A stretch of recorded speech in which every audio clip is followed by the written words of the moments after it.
Good morning, everybody. In terms of happiness, you can be actionary or reactionary in your life. You can decide how you're going to react to the situation at hand, whatever that situation is, the context of your reality, how you feel emotionally, how you feel physically, the circumstances that surround you, the people that surround you, your interactions with them, your job, all the things that constitute your life. You can wake up every day and see what happens and respond naturally, automatically, on autopilot. Knee-jerk responses, your first emotions, your first thoughts, and act upon them as if they're the most appropriate and effective way to respond. You can wake up each day and just wait and see what the world has to offer you and respond. Like Pavlov's dog.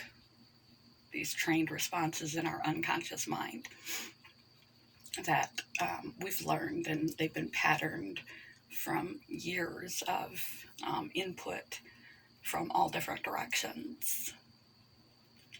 And so when you encounter a similar situation that makes you feel a similar way, you automatically react in a similar fashion. And if the way that you interact and react to the world is serving you effectively toward happiness and stability, if it ain't broke, don't fix it. But if you recognize, first you have to recognize that automatic reaction is an automatic reaction. It's a pre-programmed autopilot response from your unconscious mind. And your first thoughts, your first emotions. You don't have to believe every stupid thing your brain thinks. You take a moment to question your initial feelings. Why am I feeling this way? What triggered this particular feeling? Why am I thinking what I'm thinking? Can I change my thinking? If I act in reaction to what I'm feeling or what I'm thinking right now, will that give me a positive or a negative outcome? Maybe I should take a pause and reassess and come at life at a better approach. Maybe before I go to sleep at night, rather than waking to see what the world wants from me, I should set some intentions for the day. Doesn't have to be massive. 2 or 3 things that you want out of your life, rather than asking, what does the world want of me? What do I want of my world? Unfortunately, if happiness were our natural state, the status quo all the time, there wouldn't be so many depressed people, so many anxious people, so many sad, unconfident, unhappy people. We are prone biologically to focus on the negative to protect ourselves from back in history when the trigger was a lion chasing us through the forest. For us to have a negative feeling, we would be in threat of death. So we had to pay attention to the negatives. Now negatives are more psychological stress, normal day-to-day stresses that set us off, and we go into this biological, physiological process from way back in the day as if we were being chased by a lion. We hyper-focus on that. And it's not a negative character trait. It's the way our brain and body works. It's where our biology was wired for our own protection. Unfortunately, in modern day, it sets us up to be our neutral, to be hyper-focused on the negative. That's why self-help and mindfulness and motivation, it's all over the place. It wouldn't be an industry if our innate natural reactions at focus was happiness and contentment and gratitude and peace and stability. Unfortunately, it's not. You have to decide on a daily basis over and over and over again when you wake up in the morning. Is it going to be a good day or a bad day? You have to set intentions. Good things come to those who wait, yes. But good things don't come to those who don't do. You have to do some sort of action. You have to have some sort of guide. You can't just get in your car and drive. Well, you can coast. But you have no control over where you'll turn up. If you set some intentions, you'll at least have accomplished some things that you want in your life, with your life during the time that you're here. And that will make you happier, to have some you time, to do some things that you want to do. And being conscious of your own consciousness, conscious of your own thoughts and feelings and emotions, and choosing your actions, like playing chess, in a more effective manner in every area of your life, what's going to give you the best quality of life, best possible outcome given the situation. It's going to give you a better overall life, having strategies to control mood states that are negative, breathing techniques, meditation, mindfulness, among many others. Do you have to do it enough every day, like choosing to exercise or eat your fruits and vegetables? You have to practice happy. Happy doesn't come naturally, even to those that it appears to. Some people's natural disposition is set a little more one side or the other on the barometer.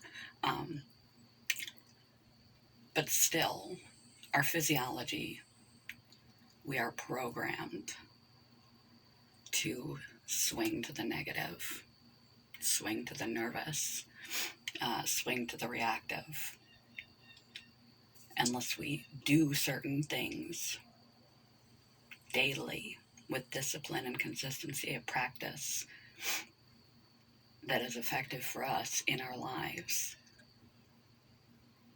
to act most appropriately given the situation rather than react, to have intentionality about how we spend our time in our day, to have some insight and awareness on our automatic responses, and be able to change our focus, change our emotional equilibrium, and choose those actions, behaviors, attitudes, mindsets, day in and day out, that are going to make you as happy as you possibly can, regardless of the situation.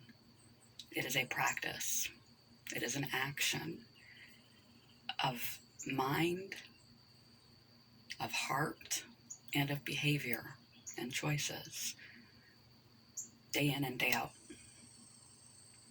I wish it were our natural state to go to our happy place, but it's not. And don't be too hard on yourself for thinking there's something completely abnormal about you because you're so negative all the time. Welcome to humanity. Unfortunately, that is our set point typically in neutral, is toward the negative or the neurotic. Don't be ashamed. Just know that it is workable. It is a workable situation. It is an improvable situation if you take necessary steps to improve it.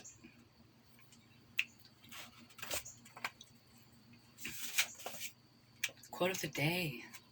I've got my normal quote book with me because I ran out of the other quote book. People sometimes say we take things too seriously, but it's the only way you'll get anywhere. We're not going to sit around and wait and just be happy if something turns up. We are ambitious. You have to be. And I could have taken this quote to talk about striving for your goals and things, but that's not what this channel is about. First and foremost, this channel is about emotional health mental health, your stability, your welfare overall, and the quality of your life. In this too, you can't just sit around and wait for good things to happen to you. You have to decide to be happy. You have to utilize the tools that you know work for you. You have to try to fight against negative feelings, negative self-talk, negative behaviors. You have to try to institute better behaviors, better people, better things, better thoughts. You have to try to be more consciously acting in your life rather than reacting as life comes at you like a tsunami. And you have to give yourself a break for being melancholic, because that is our natural biological state. Good morning, goodbye. Love you guys. You have to try to be happy. Don't let those sunshine rainbow people fool you. It takes work to be and stay happy, largely consistently, more often than not. Stable, wealthy, emotionally balanced. We are all a mess. Some of us just hold the reins better. Good morning, goodbye. Love you guys. It takes trying. Again and again and again and again. Peace. I'll cut this thing off when my wound heals. Some level of security in having it on in case something happens with my surgical site. Yeah, so that's why I still have my little bracelet on. Plus, I can't shower or bathe. TMI, but life is what it is sometimes. Good thing you can't smell through a screen. I'm way over talking. Oh, peace. Love. Bye, you guys.